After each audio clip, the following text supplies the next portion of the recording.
미국의 FED, 패드, 연준이 그 작동하는 방식에 대해서 많은 분들이 이거를 알려고 해도 상당히 알기가 힘들 거예요. 좀 직관적으로 이해가 되지 않도록 만들어 놨고, 얘네들이 뭐 사실 이제 FED 연준뿐만 아니라 일단 경제학 자체를 일반인들이 되게 이해하기 힘들게 복잡하게 만들어 놨지, 얘들이 의도적으로. 용어라든지 단어, 뭐, 제도, 방식 이런 거를 그냥 딱 봐가지고 직관적으로 파악하기 힘들게 만들어 놨어요. 의도적으로 그렇게 해놓은 거예요. 근데 이제 연준 FED는 이름부터 굉장히 기만적이에요. 연방준비제도, 연방준비은행. 그러니까 미국의 연방기관처럼 느껴지잖아요. FED, 그 페더럴 그거잖아요. 페더럴 리저브 뱅크. 근데 그 연방이 아니에요. 여기가 아시겠지만. 실제로는 이제 소수의 그 대주주, 금융가들이 더 노골적으로 말하면 로스차일드가 이제 소유한 민간 기관이에요. 근데 이름부터 좀 기만적으로 돼 있고 연준의 시스템 자체가 직관적으로 파악하기가 굉장히 어려워요. 그래서 조금 여러분들에게 연준의 작동 방식에 대해서 좀 설명을 드리려고 해요. 일단은 미국이 달러를 발행하는 방식은 미국 재무부가 채권, 국채를 발행하면 FED, 연준이 이 미국 재무부가 발행한 국채를 담보로 잡고 그 국채의 액수만큼 그거에 대응하는 양의 달러화를 발행해요. 어. 웃기죠. 왜 지금 화폐를 이렇게 발행하는가?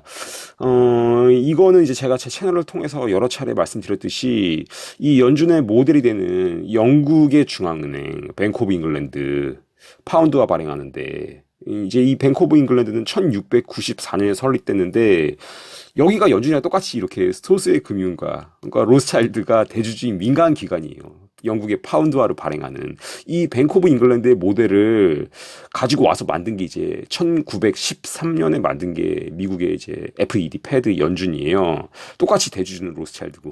근데 이 방식이 연준의 소유주인 대주주 금융가 로스차일드 노골적으로 말하면 한테 너무나 유리한 방식이에요. 그러니까 좀 쉽게 말해서 국가가 연준에 빚을 지고 달러를 발행하는 방식이에요. 화폐를.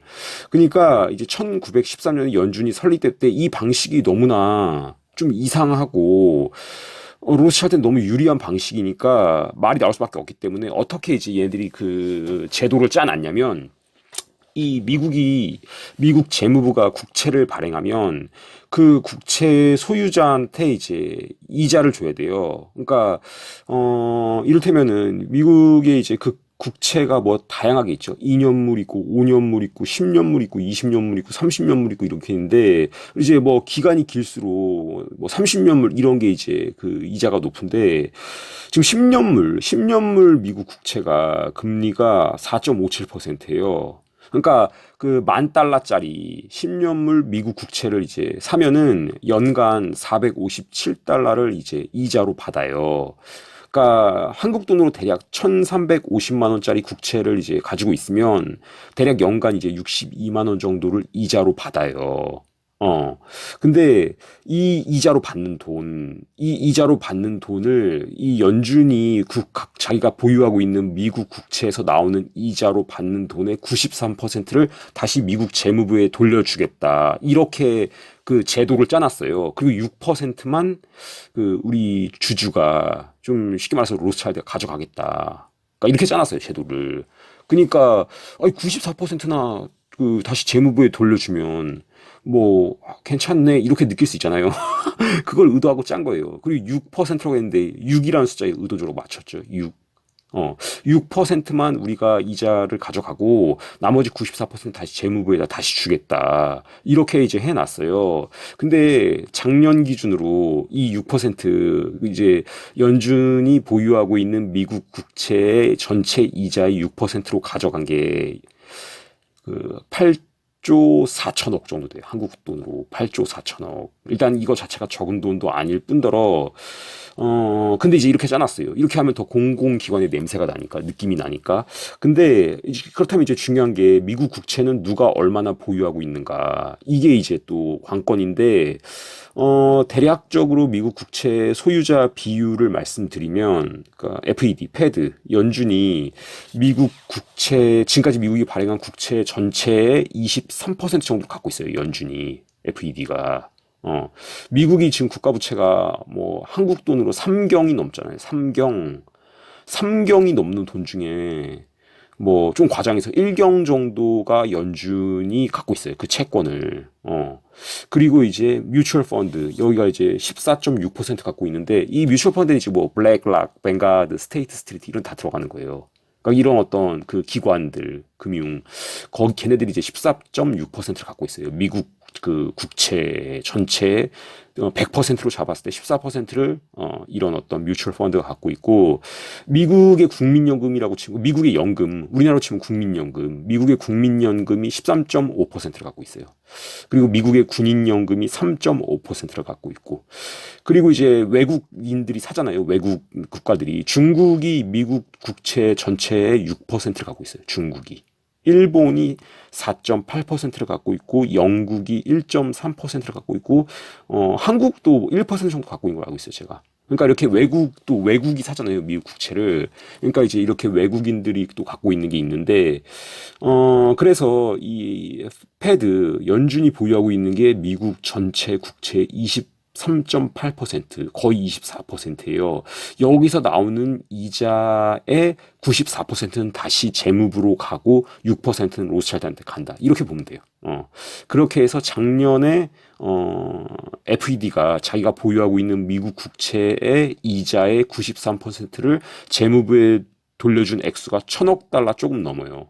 한국 돈으로 한 뭐 150조 정도, 150조 정도를 다시 연준이 재무부에 보냈고 8.8조 4천억 정도를 로스차일드가 가져갔다. 그러니까 이렇게 우리는 6%만 가져간다. 그러니까 이거는 공공기관이다. 우리가 대주주지만 그렇게 많이 안 가져간다. 이게 명분인데 일단은 그 많이 안 가져간다고 해도 그게 지금 거의 9조를 가져가고 그거보다 더 중요한 게 이렇게 뭐 9조 갖고 가는 게 문제가 아니에요. 그 정도는 로스차일드 푼돈이잖아요. 9조는. 그러니까 이게 문제가 아니라 화폐 발행권, 그리고 기준금리 결정권, 그리고 이제 은행의 그 지급 준비율 결정권 이런 게 패드가 가지고 있는 권한이에요. 이게 사실은 이게 중요해요. 이게 그 뭐 8조 가져가는 그 정도 그 8조 요게 중요한 게 아니라 이 기준금리 결정하는 힘, 지급 준비율 결정하는 이게 중요해요. 이게. 근데 이게 왜 중요하냐면은 지금 연준에서 기준금리를 얼마 전에 이제 동결했죠. 계속 올리다가 최근에 동결했는데, 연준이 이제 1913년 생겼으니까 지금 이제 생긴 지 정확하게 110년 됐어요. 110년. 근데 얘네들이 이제 의도적으로 기준금리를 낮게 유지를 하고 저신용자한테도 이제 대출을 해줘서 어떤 그렇게 하면 이제 유동성이 시중에 공급되면서 경제가 화랑이 돼요. 그러니까 거의 뭐 제로 금리니까 은행에서 대출받는 우리가 뭐 국민은행, 신한은행 가서 대출을 받는데 거의 이자가 없는 수준으로 돼요. 이렇게 기준금리를 연준이 낮게 결정하면 그러면 이제 많은 사람들이 그렇게 대출을 받아가지고 집도 사고 뭐 차도 사고 뭐 주식도 사고 코인도 사고 하잖아요. 투자를 하고. 근데 이제 이렇게 하고 어떤 기업도 이 금리가 거의 제로 금리이기 때문에 그걸 대출 받아가지고 설비 투자도 하고 사업도 확장도 하고 이렇게 이제 어떤 되게 경기 화랑이 오는데 그러다가 이제 얘네들이 어느 정도 시점에서 금리를 높여요. 그걸 정할 수 있는 권한이 이제 연준에 있으니까. 그러면은, 금리가 갑자기 올라가면 대출을 많이 받은 사람들이, 대출이자 이제 감당이 안 되는 사람들이 뭐 파산을 하고 자기가 갖고 있던 그 집, 부동산 이런 게 경매로 나오고, 뭐 기업 같은 경우도 그때 많이 대출 이자 쌀 때 설비 투자했는데 대출 받아갖고, 그거 감당 안 돼서 부도 나고, 이러면은 이제 그렇게 경매로 나온 것들을 얘네들이 사들여요. 갖고 있는 금융기관을 통해서, 금융가들이. 이걸 이제 전문 용어로 양털깎기라고 그러는데 이걸 이제 지난 100년 동안 여러 차례 했어요. 1929년에 대공황도 이거고 그 뭐 1987년에 그 블랙 먼데이 그것도 이런 양털깎기 일환이었고 최근에 이제 2008년에 서프라임 그 사태 그것도 그런 양털깎기가 의도적으로 모기진을 굉장히 저신용자한테도 저율로 이제 대출을 받게 가지고 막 부동산 사기한 다음에 이제 서프라임 터트리면서 그러면 이제 그 집 샀던 사람들 다 그 경매로 나오고 그 사람들 파산하고 그러니까 그런 식으로 해가지고 지난 110년 동안 그 인류 전체 부의 상당 부분을 이제 얘네들이 갖게 됐어요. 그러니까 이런 어떤 이자율 결정하는 게 굉장히 막강한 힘인데 화폐 발행권, 이자율 결정, 지급 준비율 결정 이런 게 막강한 힘인데 그걸 이제 얻기 위해서 얘네들이 그 자기들이 갖고 있는 채권에서 나오는 이자의 94% 다시 재무부로 주고 6%만 가져간다. 그렇게 한 거예요. 그래서 이런 어떤 그 흐름이 지금 이제 거의 많이 막바지 온 것 같아요. 거의 막바지 왔고, 미국이 지금 국가 부채가 미국 전체 GDP의 130%인데, 3경 정도. 미국은 국가 예산에서 국채 이자로 그 쓰는 돈이 국방비 다음에 그 항목으로 두 번째로 커요. 국채 이자 지급하는데 쓰는 돈이 한국 돈으로 1,000조가 넘어요. 1,000조 국채 이자 주는 게. 그 다음에 이제 가 국방비가 제일 높고 국채 이자가 두 번째로 높고 사회복지 비용이 세 번째로 높고 그래요. 그러니까 이 국채 이자로 어마어마하게 주고 있어요. 미국이 세금 걷어가지고 다 이 이자 주고 있는데 그 미국 국채에 그렇게 이제 가장 많이 보유하고 있는 게 FED고 뮤추얼 펀드 이런 데기 때문에 그런 이자의 상당액이 이제 로스차일드로 대표되는 금융가들에게 가고 그것보다 더 중요한 어, 기준금리 결정권, 뭐 화폐 발행권, 지급 준비율 결정권 이런 게 이제 그들에게 있다. 그러면은 이제 그 연준의 소유 지분이 어떻게 되는가? 연준이 그런 어떤 민간 주주가 갖고 있는 어떤 민간 회사라면 그 대주주는 누군가? 지분 어떻게 되는가? 이런 것들이 이게 사실 좀 성역이고 이런 정보를 알아내기 좀 쉽진 않은데 그러니까 연방준비은행은 미국의 12개 도시에 있어요. 12개 도시에. 근데 이제 가장 중요한 게 뉴욕에 있는 연방준비은행이에요. 여기가 압도적으로 중요해요. 근데 그 뉴욕에 있는 그 연방준비은행 여기에 이제 그 지분 이거가 이제 1914년 그 자료인데 그러니까 연준이 설립된 지 1년 지났을 때 뉴욕 연방준비은행의 주식 보유자 현황인데 그 로스차일드 가문이 이사로 있는 하노버 은행이 그 1,200주 하노버 은행, 그 로스차일드가 이사로 있는 하노버 은행이 1,200주, JP 모간의 퍼스트 내셔널 은행이 15,000주. 뭐 여러분 잘 아시겠지만 JP 모간은 그 로스차일드의 그 북미 대리인이에요, 미국 대리인이에요. 그리고 이제 폴 와버그의 뉴욕 내셔널 상업은행이 21,000주. 이 폴 와버그도 로스차일드 대리인이에요.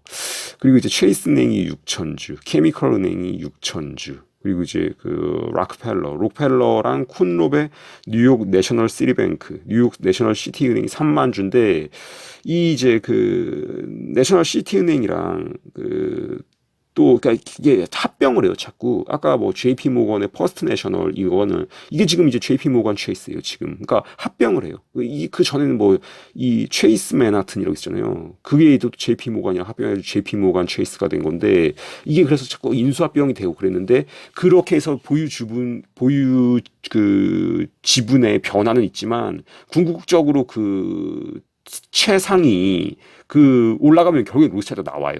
그러니까 뭐 JP 모건이나 폴 와버그나 쿤롭이 로스차일드의 북미 대리인이었고 록펠러도 이제 석유 재벌로 성장할 때 로스차일드의 자금 지원을 받았잖아요. 그러니까 결국에는 이제 그 연준의 소유주가 이제 로스차일드 가문과 로스차일드의 대리인들과 로스차일드의 자금 지원으로 큰 가문들 이렇게 결론이 나와요. 이건 이제 1914년에 그 지분 현황이고 그 이후에 변동이 이제 있었지만 큰 틀에서는 변동이 없었다. 어차피 로스차일드가 나오니까.